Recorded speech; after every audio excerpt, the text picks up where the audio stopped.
temannya laporkan. Mungkin Ocon bisa lanjut lagi, Ocon. Ya, ini contoh-contoh tema-tema yang berangkat dari kita tadi sebelumnya, sebelum brainstorm kita teman-teman udah bawa ide masing-masing gitu. Nah ini kayak Kiki kejepit barang bukti. Sebenarnya inspirasinya, kalau ini inspirasinya dari riset, dari nonton. Jadi teman-teman kalau misalkan inget film Cidul yang Atunnya kejepit trompet, itu kita berangkat dari situ inspirasinya. Jadi kita bikin apa ya tapi gimana Kiki bisa kejepit kejepit barang itu gitu. Akhirnya kita balikin karakternya lagi. Oh, Kiki kan dia di divisi barang bukti, kenapa nggak dia kejepitnya barangnya adalah barang bukti gitu. Jadi awal dari situ gitu, jadi dari riset, terus akhirnya dari kita nonton inspirasinya, dan terciptalah si tema ini, Kiki kejepit barang bukti. Temanya, premisnya Kiki kejepit barang bukti saat dia sedang membereskan kasus-kasus gitu. Jadi itu nanti akan berkembang lagi menjadi sinopsis tadi yang dijelaskan sama Bu Kori gitu. Nah selanjutnya ada kayak keranda pembawa kutukan. Ini idenya siapa? Ini ada horor gitu kan. Lapor Pak juga kita mainin semua genre lah gitu yang bisa dikomedikan gitu. Terus ada komandan ikut kompetisi masak, terus Wendy jatuh cinta sama cewek jutek. Jadi berawal dari tema-tema simple gitu, dan temanya itu bisa dari mana aja gitu, bisa dari film gitu kan, tapi kita nggak bisa ngambil plek-plekan gitu, misalnya apa ya persis sama enggak, tapi kita olah lah gitu sebagai bahan inspirasi aja gitu. Ini contoh-contoh tema, dan sebenarnya banyak lagi tema-tema lainnya gitu. Kayak misalkan mungkin kayak gini aja kita bisa jadiin tema gitu. Kayak hari ini kita lagi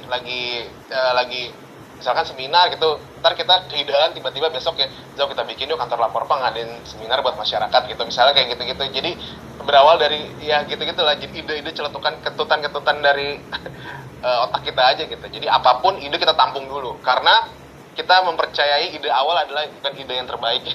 Jadi biasanya ide awal itu adalah bukan ide yang akan tayang tuh, yang akan jadi skrip.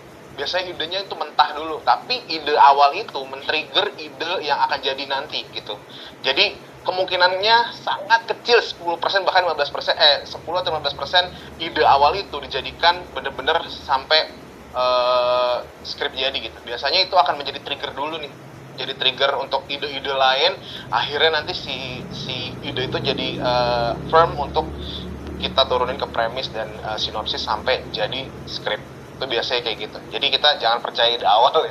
Ide awal itu tapi men-trigger untuk ide-ide berikutnya. Nextnya, Dan pengembangan. Tadi ada beberapa premis ya. Kita ambil yang tema keranda pembawa kutukan. Temanya, premisnya kita kembangin jadi premis, jadi gimana tuh? Kiki lagi menyita barang bukti kasus pencurian berupa keranda yang dianggap keramat. Nah, terpaksa keranda ini harus ditaruh di kantor. Tapi dilalahnya keranda ini malah menimbulkan kejadian-kejadian horor atau menakutkan di kantor hingga membuat semuanya ketakutan. Itu baru premisnya aja. Tapi nanti sama teman-teman akan dikembangkan menjadi situasinya kebayang, teman-teman. Ini kantor lapor Pak. Ada keranda masuk ditaruhnya di kantor. Karena tempat barang bukti udah nggak mungkin taruhnya di kantor. Ada Wendy yang penakut waktu itu ya kita mikirnya. Ada Ayu yang dalam kehidupan sebenarnya dia sepenakut itu. Dia nggak bisa tuh lihat keranda, lihat itu nggak bisa. Kita memanfaatkan situasi itu. Kebayang ketika situasi lucunya adalah ketika dua orang yang paling penakut dilapor Pak suruh jaga malam jagain keranda gitu. Itulah yang terjadi. Oke. Nah habis itu dikembangin lagi sama Galura jadi sinopsis. nah ini agak kepotong sedikit ya, berubah. Ya pokoknya tadi yang kalimat pertamanya hampir mirip. Kiki menyita barang bukti dari kasus pencurian berupa keranda mayat yang terpaksa ditaruh di kantor. Nah, keberadaan si keranda ini kan membangun situasi-situasi atau nuansa-nuansa mistis di kantor. Sampai akhirnya tersebarlah isu bahwa keranda ini membawa kutukan, karena waktu itu kita bikinnya gimmicknya itu adalah kerandanya pindah-pindah. Nah, akhirnya pas Pasukin yang awalnya sudah takut dengan keberadaan keranda ini makin ditakutkan sama kedatangan si kita kembangin lagi bahwa ada orang lain lagi yang masuk ke dalam cerita, di mana ini adalah bintang tamu. Bintang tamunya adalah si TJ-nya ini. TJ-nya ini sebagai pencurinya yang mencuri keranda itu, sama ada Natasha-nya yang berkomplot sama TJ. Nah, nanti mereka ini akan bekerja sama untuk makin membuat Pasukin ini takut dengan menyebarkan cerita bahwa oh keranda ini pernah dipakai apa. Ternyata ujung-ujungnya ini adalah akal-akalan mereka yang bekerja sama agar terbebas dari hukuman. Itu adalah kerjaan mereka untuk mindah-mindahin, ya waktu itu mereka yang akan mindah-mindahin kerandanya itu. Sebenarnya kayak gitu. Jadi sinopsis itu nggak cuma bisa melibatkan teman-teman yang di kantor kayak Wendy, Andrea segala macam, tapi kita bisa menambahkan orang lain untuk masuk ke dalam cerita itu biar ceritanya makin lengkap. Dan sinopsis itu harus mengandung, tadi kan yang aku bilang lapor Pak itu satu skrip itu kita bagi menjadi 4 segmen, dan sinopsis itu harus mencakup si 4 segmen itu. Jadi kalau misalkan sinopsisnya cuma menjelaskan 3 segmen, itu pasti akan lari nanti. Jadi bener-bener si sinopsis itu menjelaskan segmen 1 ngapain, segmen 2-nya ngapain, segmen 3 ngapain, segmen 4 ngapain. Itu akan jadi sinopsis, supaya tadi seperti Bu Fori udah jelasin, supaya nanti nggak lari ceritanya dari si sinopsis itu. Jadi kita balikin lagi ke sinopsis itu. Jadi benar-benar kita nggak bisa lagi bikin sinopsis yang cuman 2 kalimat, 3 kalimat gitu. Kayak udah nggak bisa gitu. Jadi untuk ini juga sebenarnya untuk ngejaga cerita sebenarnya supaya nggak lari gitu. Jadi mengandung si segmen 1, 2, dan 2, 3, 4. Itu sih gitu. Kita ada contoh skrip. Iya, kita ada contoh skripnya Lapor Pak nih, teman-teman yang mau lihat skripnya Lapor Pak. Ini kita Tadi Keranda. yang keranda. Boleh dilihat contoh skrip.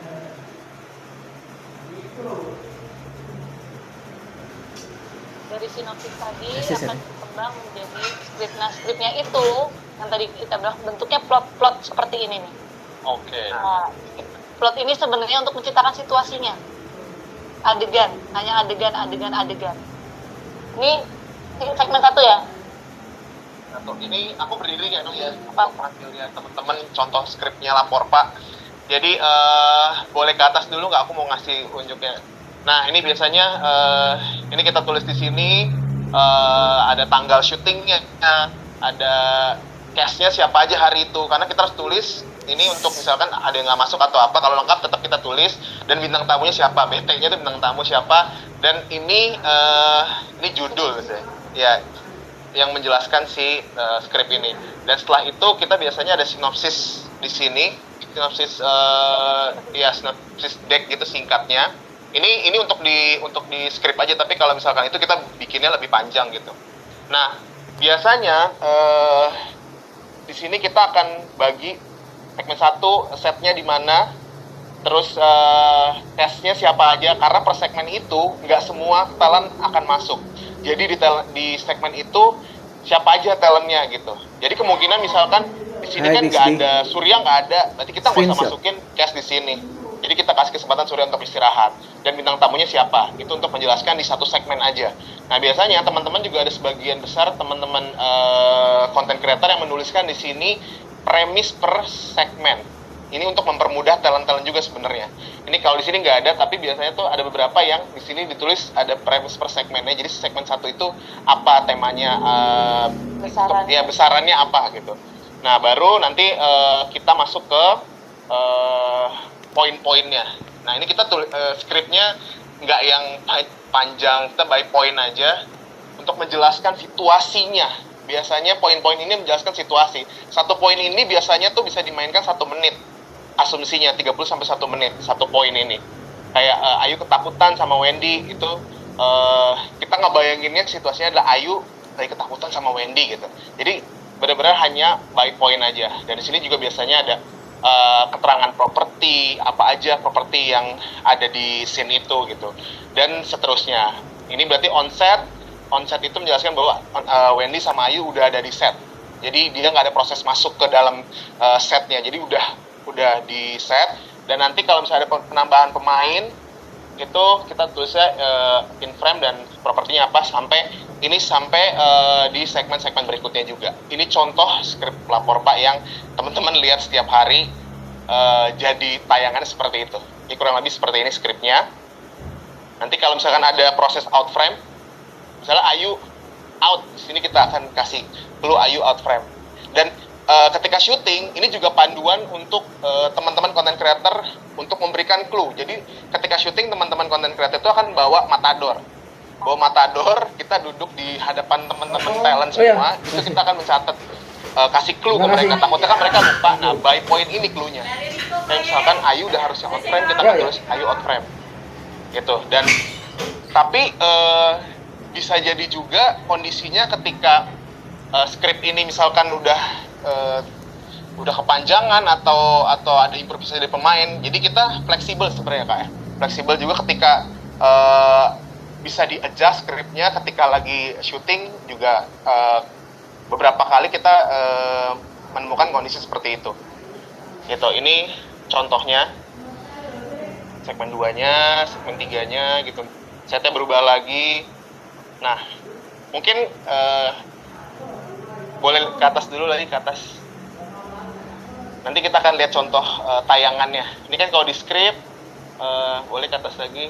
Di sini menjelaskannya Ayu ketakutan, dan Wendy nemenin juga ketakutan gitu. Tapi Wendy nolak, terus tiba-tiba lampu lobby mati. Nah, ini nanti kita boleh ada videonya nggak? Ya, kita lihat ya. Ini jadinya seperti apa? Ini kan by scriptnya seperti ini nih, skripnya. Nah, jadi tayangannya seperti apa gitu. Kita lihat. Kenapa harus takut sih?